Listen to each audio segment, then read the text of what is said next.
মা, কি হয়েছে? কিভাবে এমন হলো? এক প্রাচীন উইজার্ডের জাদু আমাকে আক্রান্ত করেছে। আমি মনে হয় আর বাঁচবো না। মা, আমি থাকতে তোমাকে কিছুই হতে দেব না। যে করেই হোক আমি তোমাকে বাঁচাবো।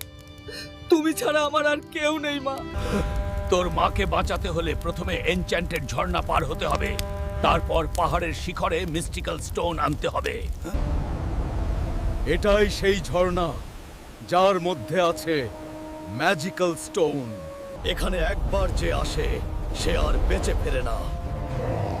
আমার মায়ের জন্য আমি সব করতে পারি। বন্ধুরা, আমার শক্তি বাড়াতে লাইক ও সাবস্ক্রাইব করো। এটাই সেই ম্যাজিক্যাল স্টোন। মা, আমি আসছি। মা, আমি এসেছি। তুই আমার বীর। না মা, সবাই লাইক সাবস্ক্রাইব করে আমাকে শক্তি দিয়েছে, তাই তাই আমি পেরেছি।